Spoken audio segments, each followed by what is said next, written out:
Hello दोस्तों, नमस्कार, good morning. तो कैसे हैं आप सब? उम्मीद करते हैं अच्छे होंगे। तो आइए फिर से आप सभी को एक अनदर सेशन में स्वागत है। तो ये जो होमवर्क हमने दिया था, उम्मीद करते हैं कि आप सभी ने होमवर्क को बनाया होगा। सबसे पहले जितने लोग हैं नए नए, वो चैनल को सब्सक्राइब कर लीजिए और शेयर भी कर दें। सब्सक्राइब और शेयर दोनों करें। तो आइए आज के सेशन का हम जो है होमवर्क देखते हैं। होमवर्क क्या कह रहा है? कह रहा है होमवर्क कि एक लंबवृत्तीय शंकु के आधार का परिमाप। आप कमेंट बॉक्स में जो हम लोग दे रहे हैं होमवर्क, उसका आप आंसर पिन कीजिए, सॉल्यूशन पिन कीजिए कि आंसर कितना आ रहा है। तभी तो हम लोग जानेंगे कि आप सही बना रहे हैं गलत बना रहे हैं। जितने लोग आप देख रहे हैं, आप इसको मान जाइए, हम इसको होमवर्क में कल दिए थे, कल का सेशन में हमने होमवर्क दिया था। तो आप इसका जो सोल्यूशन है, इसका जो आंसर है, आप कमेंट बॉक्स में बताइए। ठीक, तो आइए हम लोग होमवर्क की ओर बढ़ते हैं और देखते हैं इसको कि एक लंबवृत्तीय शंकु के आधार का परिमाप जो है 132 सेंटीमीटर है। यदि शंकु की ऊंचाई 72 सेंटीमीटर है तो शंकु का कुल पृष्ठीय क्षेत्रफल बताएं। इसमें दो होता है, शंकु का पृष्ठीय क्षेत्रफल होता है और शंकु का इसमें कुल पृष्ठीय क्षेत्रफल होता है। तो इसमें पूछा क्या गया है? शंकु का कुल पृष्ठीय क्षेत्रफल। देख, सबसे पहले हम शंकु बनाते हैं। यहाँ पर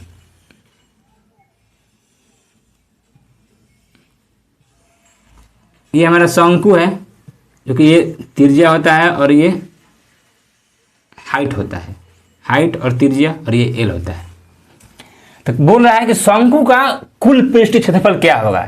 देखिए, वैसे भी तो शंकु का कुल पृष्ठीय क्षेत्रफल होता है पाई आर इंटू एल प्लस में आर, लेकिन ये आया कहाँ से? इसमें दो चीजों का जोड़ा गया है।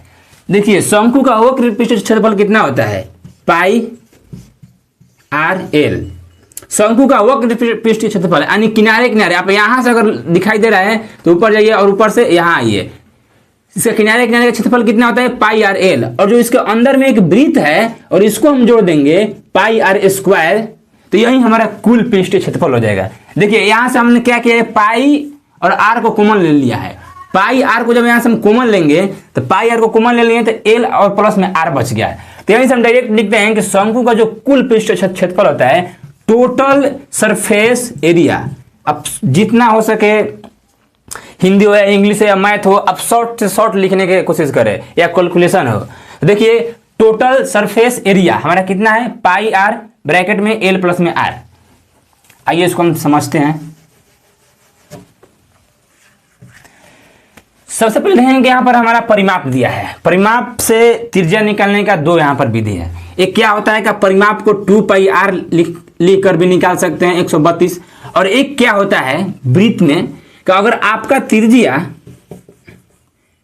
यदि आपका त्रिज्या 7 दिया है, इसका एरिया कितना होता है? 154 होता है। ठीक, और इसका परिमाप कितना होता है? जो इसका परिमाप आएगा, परिधि यानी 2 पाई आर जिसको हम बोलते हैं, वो कितना आएगा? 44 आएगा। तो यहां पर देखिए क्या बोला गया है कि 132 जो इसका परिमाप है, 132 जो परिमाप है, वो 44 का कितना? 3 गुना है। 44 का कितना है? 3 गुना है। जब परिमाप 3 गुना है तो त्रिज्या भी 3 गुना होना चाहिए, यानी हमारा त्रिज्या कितना हो जाएगा? 21। जो 132 परिमाप दिया है उसका त्रिज्या कितना हो जाएगा? 21। अगर आपको संतुष्ट नहीं हो रहा तो आप यहां से भी देख लीजिए, 2 पाई आर और कितना दिया है परिमाप? 132। 2 गुना 22/7 गुना आर। तो 2 से हम कटा दिए कितना? 6 बचती है 66। देखिए, आर बराबर यहां से कितना आ गया? 21 आ गया ना। तो आप इस चीज को जितना लिखे हुए हैं, यहां से हमारा डायरेक्ट देखते हैं कि हम देख रहे हैं कि जो परिमाप है वो हमारे कितना है? 44 का 3 गुना है। तो जो त्रिज्या होगा वो भी 3 गुना होगा। तो यहां से डायरेक्ट हमारा त्रिज्या कितना निकल जाएगा? त्रिज्या हमारा कितना हो गया यहाँ पर? 21। अब देखिए क्या है यहाँ पर हमारा किस किस चीज का फॉर्मूला लगेगा और क्या निकालना है। तो देखिए यहाँ पर पाई, इस पाई का मान सभी लोग जानते हैं, त्रिज्या हमारा निकल गया। और एल का मान पूछा है, एल का मान निकलेगा तभी जो हमारा है मैथ का सोल्यूशन कंप्लीट हो पाएगा। देखिए एल का मान क्या होता है? इसमें एल हम इसको बोलते हैं, और ये 90 डिग्री पर काटता है। देख, समकोण त्रिभुज हो गया। समकोण त्रिभुज में आपको पता होगा कि लंब स्क्वायर जो आधार स्क्वायर बराबर कर्ण स्क्वायर होता है, और समकोण त्रिभुज में ही ट्रिपलेट का भी इस्तेमाल किया जाता है। तो देखिए हमारा जो हाइट दिया है वो कितना है 72 सेंटीमीटर है, और जो त्रिज्या है कितना है 21 सेंटीमीटर है। हम इसको जो है मिटका दे रहे हैं, आप समझ गए होंगे। त्रिज्या है कितना है हमारा 21 सेंटीमीटर है, 21 सेंटीमीटर है। ठीक, तो देखिए एल निकालने का क्या होता है, 72 21 और हमारे यहां पर एल दिया है। तो अगर हम 72 को 3 से डिवाइड करते हैं तो 24 या 72 होता है, रेशियो 7 या 21 होता है। और रेशियो अब देख रहे हैं कि 24 7 और 25, 24 7 25 क्या होता है, अपने आप में एक ट्रिपलेट होता है।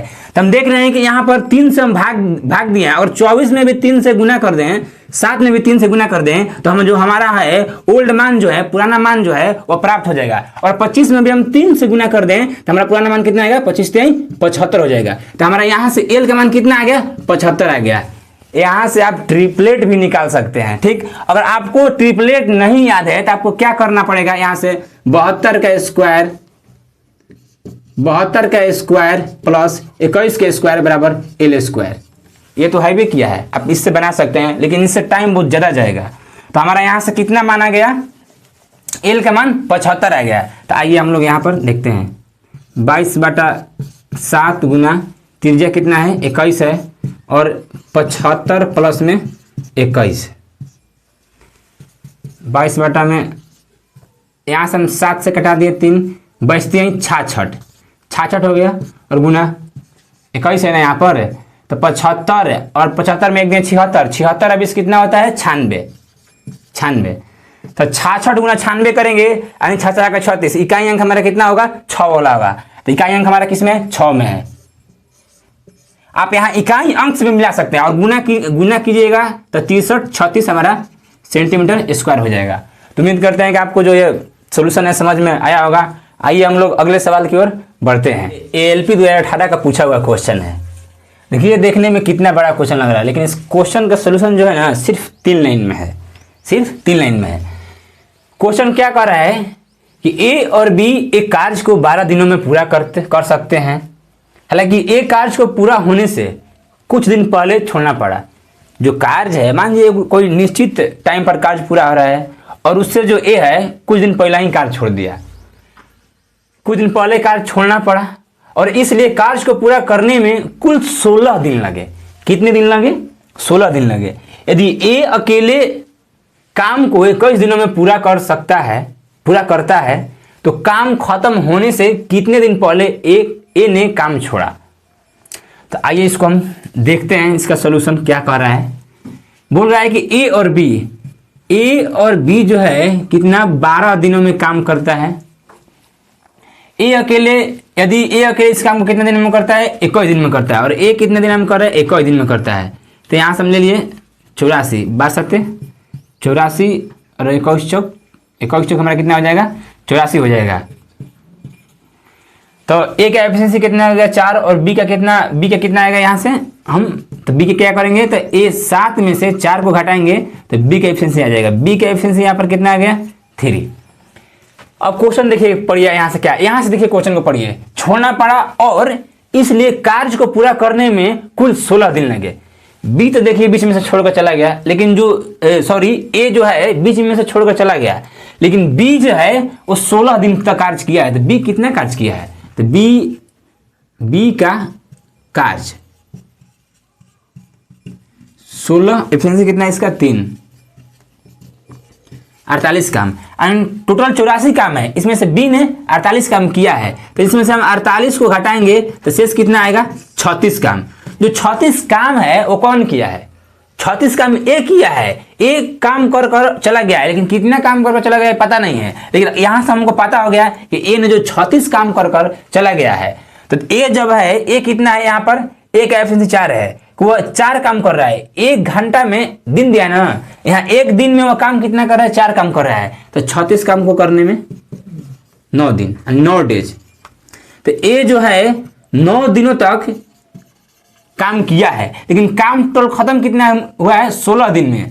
तो अब A को कितना दिन और एक्स्ट्रा काम करना था, तो 16 में, और 16 में से हम 9 को घटाते हैं तो कितना 7, यानी 7 दिन अभी ए और काम करता है तो वहां पर कंप्लीट होता है। तो काम खत्म होने से पहले 7 दिन जो है, 7 दिन पहले ए जो क्या हुआ काम छोड़कर चला गया। हमारा राइट आंसर कौन सा हो जाएगा? A is the right answer of this question. तो इस क्वेश्चन का हमारा कितना हो जाएगा आंसर? 7। तो उम्मीद करते हैं कि आपको समझ में आ गया होगा। आइए एक बार और इस क्वेश्चन को एक्सप्लेन कर दे रहे हैं। देखिए यहाँ से ए और बी का टाइम दिया है कितना? 12। ए का टाइम कितना दिया है? 21। एलसीएम ले लिया, यहाँ से 84 आ गया। एफिशिएंसी निकाल दिया, यहाँ से बी का कितना आ गया? 3 जो बी है वो 16 दिन तक काम किया है। तो कितना काम टोटल किया है? यह 48। 84 में से 48 को हम घटा दिए, शेष काम 36 बचा है। 36 कौन किया है काम? ए काम कर बीच में चला गया है। तो ए कितने दिन तक काम किया है? 9 दिन तक काम किया है। और यही जो पूछ रहा है क्वेश्चन हमारा कि काम समाप्त से कितने दिन पहले गया है? तो 16 दिन तक काम चलना था, तो 16 दिन तक काम चलना था तो 9 दिन किया है, तो 7 दिन पहले चला गया है। तो उम्मीद करते हैं कि आपको क्वेश्चन समझ में आ गया होगा। आइए हम लोग अगले क्वेश्चन की ओर बढ़ते हैं। और अगला सवाल देखिए, एएलपी ग्रुप डी 2018 का पूछा हुआ क्वेश्चन है और अब देखिए इसको कितने सेकंड में सॉल्व करते हैं। तो आइए इस क्वेश्चन को हम सॉल्व करते हैं और देखते हैं क्या कह रहा है। सबसे पहले क्वेश्चन, यदि x² plus ax plus b को जब x प्लस 3 से विभाजित किया जाता है तो शेषफल है जो है हमारा जो रिमाइंडर है -1 बचता है। और जब x² plus bx plus a को x माइनस 3 से विभाजित किया जाता है तब रिमाइंडर जो है 39 बचता है, यानी 39 बचता है। तो a प्लस b का मान बताए। देखिए जब x² प्लस ax बराबर b को x प्लस 3 से विभाजित करते हैं तो देखिए x प्लस 3 बराबर इसको हम 0 लिखेंगे और यहाँ से x बराबर कितना आ जाएगा? -3। अब इससे जब हम इसको विभाजित करेंगे तो रिमाइंडर कितना बचता है? यदि आप कोई भी संख्या को मान लीजिए 20 है, 20 को अगर 7 से विभाजित करते हैं तो यहाँ पर कोई रिमाइंडर बचता है। मान लीजिए कितना हो गया? 7 दूनी 14, तो यहाँ पर 6 रिमाइंडर बचता है ना। ठीक, तो उसी प्रकार हम यहाँ से देखेंगे कि x² में हम x का मान यहाँ पर रखेंगे तो x² कितना हो जाएगा? 9 प्लस -3a प्लस b और रिमाइंडर कितना बच रहा है? माइनस का 1। तो यहाँ से देखिए 3a प्लस b को उधर ले जा रहे हैं और a को इधर ला रहे हैं तो -b बराबर 10, क्योंकि माइनस इधर आके प्लस हो जाएगा। इक्वेशन हम 1 मान लिए, सिर्फ आपको अंडरस्टैंडिंग कराने के लिए। अब आइए आगे देखते हैं क्या बोल रहा है। और जब x² plus bx plus a को x माइनस 3 से विभाजित करते हैं तब जो इसका रिमाइंडर कितना बच रहा है? 39 बच रहा है। तो यहाँ पर देखिए क्या दिया है? x माइनस में 3 बराबर 0। तो यहाँ से x बराबर कितना निकल जाएगा? 3। अब इसको हम निकाल रहे हैं तो यहाँ से देखिए, यहाँ से ध्यान दीजिएगा, 9 प्लस 3b और प्लस a बराबर कितना बच रहा है? 39। तो 3a प्लस 3b बराबर कितना हो जाएगा? यहाँ से हमारा a प्लस 3b बराबर कितना हो जाएगा? और 9 जाके इधर घट जाएगा तो हमारा कितना हो गया? 30। Equation second. अब क्या पूछ रहा है? यहाँ से a और b का मान हमें निकालना है। देखिए a और b का मान निकालने के लिए अगर हम समीकरण 1 और 2 को जोड़ते हैं तो यहाँ से a और b का मान नहीं निकल रहा है। तो यहाँ से हम सबसे पहले क्या करेंगे कि जो इसमें समीकरण 3a माइनस b दिया है और a प्लस 3b दिया है तो यहाँ से हम 3 और यहाँ पर भी 3b होता, अगर उन दोनों को जोड़ देते हैं तो b का b कट जाता और a बच जाता और यहाँ से हमारा a का मान निकल जाता। समीकरण हम पूरा समीकरण को कितना कर रहे हैं? 3 से गुना कर दे रहे हैं।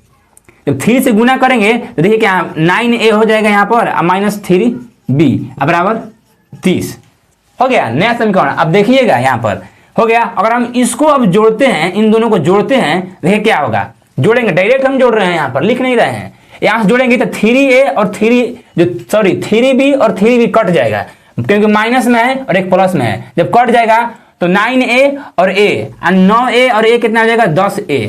ठीक, और 30 और 30 कितना हो जाएगा हमारे यहाँ से? 60। तो यहाँ से a का मान कितना निकल गया? 6। कोई दिक्कत यहाँ तक समझने में अभी तक कोई दिक्कत हुआ है? हम उम्मीद करते हैं कोई दिक्कत नहीं हुआ होगा। आइए अब यहाँ से हम a का मान निकल गया और b का मान निकालेंगे। तो b का मान कैसे निकालेंगे? जब यहाँ पर दिया है 3a माइनस में b, इक्वेशन है, मूल जो होता है, बेस जो होता है, हम वहीं से स्टार्ट करेंगे, यहाँ से नहीं, यहाँ से ज़्यादा आगे लेडी पड़ जाएगा। तो 3a माइनस में b बराबर 10 दिया है। तो यहाँ देखिए हमारा a का मान यहाँ पर रखेंगे तो कितना हो जाएगा? 18 और 10 को इधर लाएंगे तो माइनस और b को उधर ले जाएंगे तो प्लस। तो यहाँ से b का मान कितना आ गया 8। हमारा a का मान पता चल गया और b का मान पता चल गया, तो a और b का मान कितना हमारा हो जाएगा, यहाँ से देखिए 8 + 6 = 14, जो कि हमारा इसमें ऑप्शन नंबर सी है। उम्मीद करते हैं कि आपको जो इतना क्लियरिटी है इस मैथ का सॉल्यूशन का समझ में आ गया होगा। और इससे भी आप शॉर्ट सीखना चाहते हैं, शॉर्ट कोई नहीं है, डायरेक्ट आप आंसर याद कर दीजिए और टिक कर दीजिए। अगर इससे भी शॉर्ट है, देखिए अब क्या है कि आप जो इस चीज को लिख रहे हैं आप मन में ही करना पड़ेगा। जब मन में कीजिएगा डायरेक्ट 2 इक्वेशन डायरेक्ट आएगा और यहाँ से आप घटाकर आंसर मार सकते हैं, नहीं तो डायरेक्ट आंसर याद कीजिए। आइए हम लोग अगले सवाल की ओर बढ़ते हैं। और अगला सवाल क्या करा, देखिए पूछा हुआ है।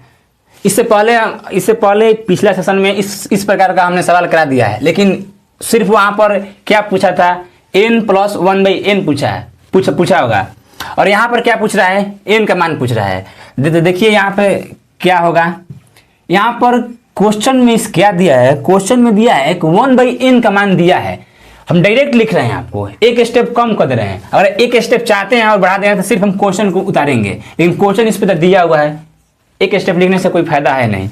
तो यहाँ से हम n का मान निकालेंगे। तो देखिए n का मान जब पूछ रहा है तो n ही का मान निकालेंगे। तो n का मान क्या होगा, जब n एक बटा में दिया है और n निकालना है तो जो होता है ना, जैसे मान लीजिए यहाँ पर 1/n है, कितना a/b है, और यहाँ से n का जब मान पूछ रहा है ना तो b/a हो जाएगा। उलट जाता है, क्यों उलट जाता है ये भी देखिए हम तिरछी गुना करते हैं तो यहाँ पर b बराबर कितना होता है, na। तो यहाँ से n का मान कितना होगा, a, b जो a है नीचे आ जाएगा। देखिए b/a हो गया। तो उसी मेथड का, इसी फॉर्मूला को, इसी चीज को हम यहाँ पर इंप्लीमेंट करेंगे।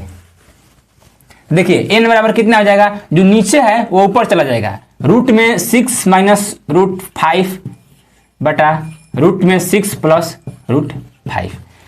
अब देखिए आपको समझ में आना चाहिए कि एक फार्मूला होता है a² - b²। जब a² और b² का फार्मूला लगेगा तभी जो है नीचे का जो मान है, सोल्यूशन है, वो सोल्व हो पाएगा। यहाँ पर हम अंश हर प्रमेयकरण करेंगे।